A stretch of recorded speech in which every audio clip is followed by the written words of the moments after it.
What is this? What is that?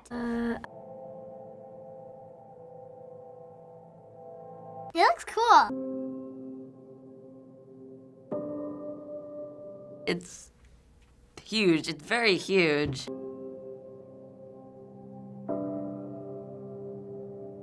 It is very hipster. Nothing's happening.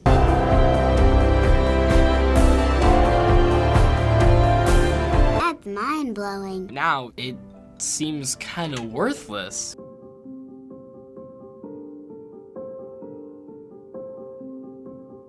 That doesn't make any sense. Whoever did that, they must have they're not scared of. I see these all the time. Like on YouTube, on Musical.ly, on Snapchat, on Instagram, everywhere. I see these in like old libraries.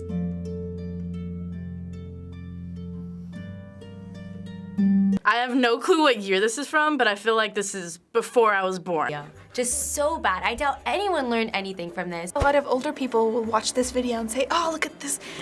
These people who don't know, they're just too into technology nowadays and they're too spoiled.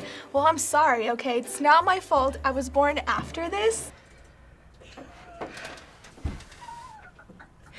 That was the worst video I have ever seen.